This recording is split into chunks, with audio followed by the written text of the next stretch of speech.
دی علاقین یو عربي راغی کنه او دی خلکو له ایمان هم نور راوړی خبر شوی چې نبی اسلام مالونه تقسیموي او ډېر په سخا باندې تقسیموي نو دیم به راغی چې دې مالم به کې سراګي ماتم به کې سملاوي نبی اسلام خپل راغی مالم به کې سراګ نبی اسلام ته مالم سراګندون مالونه تقسیمي مالم به کې راکا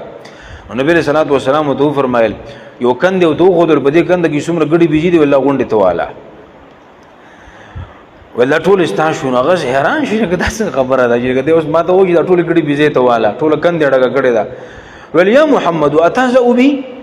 ول محمد تب ما بسټوقي کې مسخري را پسې کې نبی صلی الله علیه وسلم ته فر ډیر ناشنا خبره ښکارا کې دغه غریب سړی من باندې نه رااله مسلمان هم نه مو دې ما ته وږي دا غونډه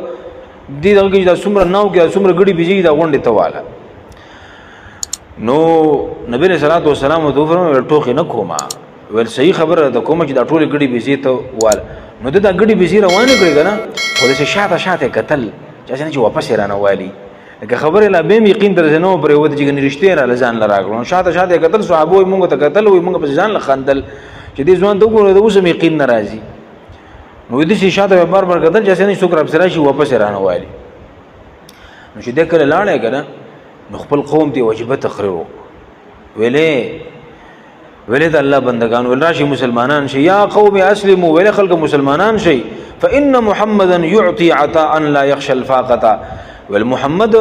صلى الله عليه وسلم د مالونه ورکي کنه چې موږ د غریبین خوړو یریږي نه چې غریب بشمه اړو پروا نشته د چیرې زب غریب شمه او زب سخرمه د سي ورکي د خلکو له مالونه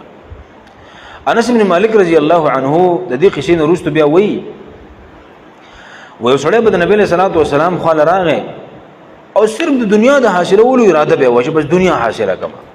او نبی صلی الله علیه وسلم بس چل کو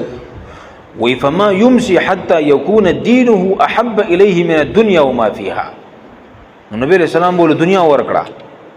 خو تاسو ته پته وي دی دنیا به څنګه اثرو سړی به صرف دنیا د حاصلولو پر راغلی چې دنیا حاصله کم دین څه به ذکر نه وو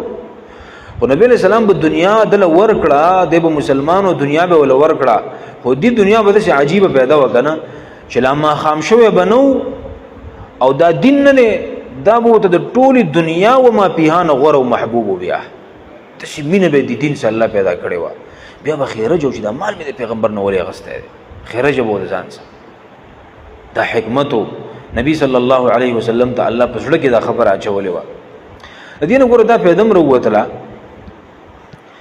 چې یو تنتا مالم ملاو شي او حق تمراشي نو بده کې هیڅ عیب نشته ده حق تراغه او مال وته کې ملاو شو نو دوه غټه وشوي کنه ها وای ملنګ دوه غټه دی وګړي نو دوه غټه وشوي کنه یو ګوره حق تراغه حق قبول کو دویم دا چې مالم وته کې ملاو شو خرموم ثواب پښتانه وای البته کو څوک د څه ده کنه چې د پیسو په وجه باندې د باطل طرف تلاړې نو دا ډېر لوی جرم دی ګوره چې دنیا د وجنه د پیسو د وجنه باطل تلاړي د ګناه طرف تلاړي حق د پرې خودونو د ډېر لوی تباہی او بربادي ده او کله چې په حق باندې عمل کې نو اس باک نه کې دنیا د کې ملاويږي قبله به دا غستل جایز دی او بده کې اس قسم نقصان نشته ده